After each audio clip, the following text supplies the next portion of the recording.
नमस्कार, capital TV Uttar Pradesh के खास शो यूपी का दंगल में आपके साथ में फरहाद सिद्दीकी। आज दंगल में कोई मुकाबला नहीं बल्कि बात कांग्रेस की चुनावी तैयारियों की, जिसको लेकर प्रियंका वाड्रा यूपी के 5 दिन के दौरे पर हैं। तो वहीं यूपी में जबरन धर्मांतरण को लेकर मुहिम चलाने वाली योगी सरकार के सामने अपने ही आईएएस अधिकारी का एक कथित वीडियो सामने आने पर सत्ता के गलियारों में तहलका मचा हुआ है। धर्मांतरण को लेकर आईएएस अधिकारी का विवादित वीडियो तेजी से वायरल हो रहा है। तो राकेश टिकैत ने अब मीडिया हाउसेस को धमकी दे डाली। वो बोले अगला नंबर मीडिया हाउस का है। चलिए इसी पर बात करते हैं कैपिटल टीवी के editor in chief doctor Manish Kumar से। डॉक्टर साहब, बहुत बहुत स्वागत है आपका। धन्यवाद। डॉक्टर साहब, सबसे पहले वही बात, प्रियंका की 5 दिन के लिए उत्तर प्रदेश में पहुंची हुई है, लेकिन क्या लगता है कुछ कमाल कर पाएंगी, कार्यकर्ताओं में जोश भर पाएंगी? क्योंकि पहले खबर थी कि 2 अक्टूबर को वाराणसी में करने जा रही है जनसभा, लेकिन अब आ रही है ऐसी खबरें कि वो भी कैंसिल हो गई। देखिए, मैं कल ही इस बात पे हम लोग चर्चा कर रहे थे। कल के दंगल में हम लोगों ने इस बात पे चर्चा की थी कि कांग्रेस पार्टी के पास न लोग हैं, न समर्थन है, न कार्यकर्ता है, और प्रियंका वाड्रा शेरनी बनकर के कांग्रेस आ रही है। ये फोटो चलाने से काम होगा? अब वो लखनऊ पहुंची हैं। शेरनी से डर के सब भाग गए। नहीं, शेरनी तो बाद में, लखनऊ पहुंची वो, और दिल्ली और चंडीगढ़ में जो है कांग्रेस पार्टी के दफ्तर में विस्फोट हो गया। भाई आप देखिए, प्रियंका वाड्रा का पूरा वरद हस्त है नवजोत सिंह सिद्धू के ऊपर। नवजोत सिंह सिद्धू आज कांग्रेस में इस पादान तक पहुंचे कि उनको पीसीसी का चीफ बना दिया गया पंजाब में। उसके पीछे प्रियंका वाड्रा है, उन्हीं की ये सबसे पहली पसंद है। अब उन्होंने इस्तीफा दे दिया, खूब नाटक चल रहा है। तो उनका वो लखनऊ में ध्यान रहेगा, भाई पंजाब में ध्यान रहेगा। मतलब आप अब पता लगेगा अचानक से वो वापस भी ना चली जाएंगे। देखिए, जो नई नवेली दुल्हन होती है, जो पहली बार साड़ी पहन के ससुराल पहुंचती है, तो आंचल संभालती है तो पल्लू गिर जाता है, पल्लू संभालती है आंचल गिर जाता है। कांग्रेस पार्टी की यही हालत हो रही है। ये प्रियंका वाड्रा, ये राहुल गांधी, ये उसी नवी नवेली दुल्हन की तरह है कि जो उसको राजनीति आती ही नहीं, और ये लोग अपने ही इज्जत का फलूदा बनाने में लगे हुए हैं, खुद हंसी के पात्र बन गए। आप लखनऊ में कार्यक्रम करने जा रही हैं, आपका सबसे बड़ा प्यादा वो जो है वो विद्रोह कर रहा है, बोला कि मैं कॉम्प्रोमाइज नहीं कर सकता। तो कांग्रेस पार्टी बिल्कुल वो इसको कह सकते हैं रसातल की ओर। अच्छा, मैं तो बताना ही भूल गया, अभी आज सिद्धू निकले, उसके पहले क्या प्लान चल रहा था? भाई 2 सूरमा गाली गलौज देने में पीएचडी हासिल किए हुए कन्हैया कुमार और मेवानी, ये दोनों कांग्रेस पार्टी में आने वाले थे। अब पता नहीं, अभी तक तो कार्यक्रम के मुताबिक, टाइम के मुताबिक अब तक तो उनको आ जाना चाहिए था, लेकिन लगता है थोड़ा विलंब हो रहा है, क्योंकि चंडीगढ़ में बवाल चल रहा है, मचा दिया गया है। कैप्टन अमरिंदर सिंह वो उधर जाकर के मिल रहे हैं, किससे? बीजेपी से, अमित शाह और जेपी नड्डा से। तो कहने का मतलब ये है कि प्रियंका वाड्रा लखनऊ जाएं, बनारस जाएं, गोरखपुर जाएं, कोई फर्क नहीं पड़ता।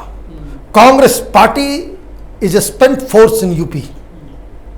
इसके साथ जो लोग जाएंगे वो अपना टाइम और पैसा बर्बाद करेंगे। This is as simple as that. Hindustan में, हिंदुस्तान की सबसे पुरानी और सबसे बड़ी पार्टी कांग्रेस का ये हाल, ये जो हो रहा है, ये राजनीति के लिए अच्छी खबर नहीं है। लेकिन अब तो सच है, उसको तो बताना ही पड़ेगा, उसको समझना ही पड़ेगा। और वो इसलिए है क्योंकि ये जो सोनिया गांधी, प्रियंका वाड्रा और राहुल गांधी, इन लोगों ने जिस हिसाब से अपनी मिल्कियत समझ के कांग्रेस पार्टी को चलाना चाहते हैं, हर जगह इनको गुलाम चाहिए, हर जगह इनको मनमोहन सिंह जैसा जो है चुप होकर के आदेश का पालन करने वाला प्रधानमंत्री चाहिए, वैसा ही मुख्यमंत्री चाहिए, वैसा ही पीसीसी चीफ चाहिए। तो आपकी पार्टी में कौन आएगा? कोई नहीं आएगा। अब आप बताइए, एक फ्रैंक बात में पूछ रहा हूं, ये जो कांग्रेस पार्टी का अध्यक्ष है अजय कुमार लल्लू, क्या उसको देख करके कोई भी आदमी कोई रैशनल पढ़ा लिखा नया नौजवान कांग्रेस पार्टी ज्वाइन करना चाहेगा? हाँ या ना में बताइए आप। नहीं कर पाएगा। कहानी खत्म यहीं पे। आपका लीडरशिप लोगों को एस्पायर ही नहीं कर पा रही है। ऐसे में तो भाई पिकनिक मनाने दीजिए। हाँ, तो बस थोड़े तो प्रियंका वाड्रा जो है चली जाएंगे। वो दो आपने एक टेक्निकल सवाल पूछा कि 2 तारीख को था जी। अब 9 कर दिया गया है जी। बहुत सिंपल है, इसके पास आदमी नहीं मिल रहे हैं। 9 से आगे भी बढ़ सकते हैं। वो रैली नहीं होगी। वो क्यों नहीं होगी?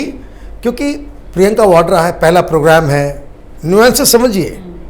ये हवा में बात करने वाले तो बहुत सारे लोग हैं, पैसा कमाने वाले, वो जो ठेके पे राजनीति करवाते हैं, जो प्रशांत किशोर जैसे लोग पोस्टर वोस्टर बना करके, तो प्रियंका वाड्रा एकदम खुश हो गई होंगे, क्या पोस्टर बना है, सफ़ेद लिबास में मैं आ रही हूँ और पीछे से एक शेरनी की तस्वीर है। अरे भाई, उससे पब्लिक नहीं आएगा, उससे रैली सक्सेसफुल नहीं होगा। अब दिमाग में ये भी है कि पहली रैली करनी है, और अगर 1-2 हज़ार ही आदमी आए तो और कम से कम 50,000 आदमी होना चाहिए। रिस्पेक्टेबल छोटा सा ग्राउंड लेंगे, छोटे से ग्राउंड में करेंगे, बड़ा ग्राउंड भी नहीं लेंगे। हाँ, ताकि उसमें वो थोड़ी ताकि उसमें लोग भरा हुआ रहे, तो फिर मीडिया में एडिटर्स को फोन कर देंगे कि भरा भरा मैदान दिखाओ और कहो लाखों लोग आ गए हैं। अब कोई गिनती तो करेगा नहीं, विजुअली वो जो है रिच होना चाहिए, तो वो भी नहीं कर पा रही है। अब मुसीबत ये है कि कांग्रेस पार्टी यूपी में अगर खड़ी नहीं हो पाती है, यहाँ पे ये बिल्कुल गर्त में चली जाती है, तो ये जो 2019, 2029, 2034, 2039 ये सपना ही देखते रह जाएंगे। वापस सत्ता में ये लोग नहीं आ पाएंगे अगर यही चल रहा तो। डॉक्टर साहब, धर्मांतरण की बात करते हैं। एक तरफ योगी सरकार जबरन धर्मांतरण को लेकर काफी संजीदा नजर आ रही है, कार्रवाई की जा रही है, तो अब सरकार के अपने ही एक IAS अधिकारी की वीडियो खूब वायरल हो रही है, धर्मांतरण गैंग से उनके तार जुड़ते नजर आ रहे हैं। हालांकि जांच के आदेश दे दिए, लेकिन सवाल खड़े होते हैं यहाँ पे कि अब आगे। देखिए, ये राजनीति है, इसमें जो दिखता है वो होता नहीं, और जो होता है वो दिखता नहीं। कैपिटल टीवी अकेला चैनल है जो पिछले 3 महीने से कह रहा है कि भारतीय जनता पार्टी धर्मांतरण को एक इलेक्टोरल इशू बनाएगी, और ये इशू ऐसा है कि जिसमें सबकी बोलती बंद हो जाएगी। न सपा बोल पाएगी, न अखिलेश बोल पाएंगे, न मायावती बोल पाएगी, न बीएसपी का कोई लीडर बोल पाएगा, न कांग्रेस बोल पाएगा, कोई कुछ नहीं बोल सकेगा, और बीजेपी चौके और छक्के मारते रहेगी। ये जो अधिकारी है, इस तरह के 3-4 अधिकारी हैं, और ऐसा नहीं कि इनके बारे में लोगों को अभी मालूम हो रहा है। कम से कम 4 साल 5 साल पहले से इन लोगों के नाम लखनऊ और दिल्ली के सर्कल में, पत्रकारों के सर्कल में घूम रहे हैं कि ऐसे ऐसे अधिकारी भी हैं जो साफ साफ ऑफिस में बैठकर, अपने सरकारी आवास में बैठकर धर्मांतरण का काम करवाते हैं, और इनके रिश्ते उल्टे पुल्टे लोगों के साथ हैं। ये मैं 4 साल 5 साल पहले की बात कर रहा हूं। तो अचानक से वीडियो वायरल हो जाना, भाई ये जो IAS अधिकारी है, ये अपना वीडियो खुद बना करके, अपना वीडियो खुद तो वो वायरल नहीं कर रहा होगा ना, किसी ने किया ही होगा, कोई और कर रहा होगा। वीडियो अब का है, पहले का है, मैं बता रहा हूँ 5 साल से ये कहानी चल रही है। ये योगी सरकार की इन्वेस्टिगेशन का नतीजा है। मैंने कहा आपको, 500 लोगों को यूपी के अलग अलग डिस्ट्रिक्ट्स में लगाया गया है कि जहां एक भी पिछले 10 साल में जितने भी धर्मांतरण के केस हुए हैं, सबका हिसाब लेना, उसके आंकड़े तैयार करना, और कौन किस वजह से, किसके द्वारा, किसके मार्फत से, किस परिस्थिति के अंदर उसने अपने धर्म को बदला है, इसकी पूरी रिपोर्ट तैयार होगी। और मैं फिर कह रहा हूं, 2 दिन 3 दिन के बाद हम फिर इसी मुद्दे पर डिस्कस कर रहे होंगे किसी और नाम के साथ। ये लगातार मैं शुरू से कह रहा हूं, ये राम मंदिर हुआ, बाकी तो चलेंगे ही, लेकिन धर्मांतरण it is going to be a big political issue, जिसमें ये सारे विपक्षी दल जो है वो चारों खाने चित हो जाएंगे। क्योंकि ये मसला जो है, भाई मौलाना उमर पकड़ाया, फिर उसके बाद ये कलीम साहब सिद्दीकी साहब पकड़ा गए, अब ये IAS अधिकारी पकड़ा गए। अब हर सप्ताह कोई ना कोई आएगा ही ऐसे ही। वो एक एक करके जो है खेल खेला जाएगा। तो ये खेला हो रहा है, और इसके ऊपर जब इस तरह की खबरें आती है तो खास करके जिस समाज से धर्मांतरण हो रहा है, जिस समाज के लोग दूसरे धर्म को एक्सेप्ट कर रहे हैं, वहाँ गुस्सा होना बिल्कुल ही लाजमी है। ये कोई नई बात नहीं है। केरल में जाइए तो वहाँ के मुसलमान परेशान हैं कि भाई वो ईसाई जो है वो बना दे रहे हैं, भाई वो ईसाई बना दे रहे हैं। तो ये इस तरह की चीज़ें हैं, लेकिन ये बीजेपी, RSS, योगी, मोदी के पूरे एकदम उनके फर्मा में बैठा हुआ, ये अब तक ये मसला अभी उठा नहीं था। अब जिस तरीके से ये यूपी में उठेगा, ये पूरे देश भर में उठेगा कि जिस हिसाब से, और मैं आपको बता दूं, ये वाकई एक चिंता का विषय है।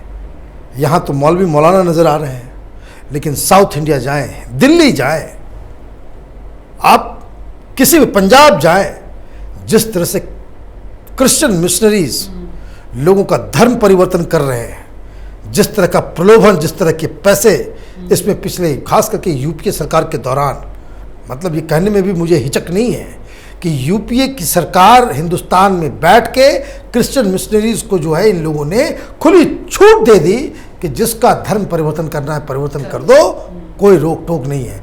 तो ये मुद्दे आगे आने वाले दिनों में और भी ज़्यादा गरमाएंगे, और ये एक राजनीतिक मुद्दा आगे चल के बनेगा, और बनना भी चाहिए। डॉक्टर साहब, राकेश टिकैत की बात कर लेते हैं थोड़ी सी। अब जब उनका कहीं पे बस नहीं चल रहा, कल भारत बंद करके देख लिया, कुछ फायदा नहीं हुआ, तो सरकार से बातचीत पे तैयार हो गए थे, रुख में कुछ नरमी आ गई थी। अब कह रहे सीधे सीधे, या तो मीडिया हाउस हमारे साथ आए, नहीं तो अगला निशाना वो। क्या करने की कोशिश क्या, चाहती क्या है आखिर? देखिए, जब आदमी थक जाता है, हार जाता है, फ्रस्ट्रेट हो जाता है, तो बौखलाए हुए से बयान, तो आदमी बौखलाना शुरू कर देता है। वही हाल है। राकेश टिकैत ये सब प्रधानमंत्री मोदी के चक्कर में फंसे हैं। 10 साल तक ऐसे बैठे रह जाएंगे ये। अभी तो कुछ महीने पहले तक माल आ भी रहा था, अब वो भी आना बंद, अब ये माल भी आना बंद हो जाएगा। ये सब बेइज्जत होकर के आंदोलन को बंद करके अपने अपने घर जाएंगे।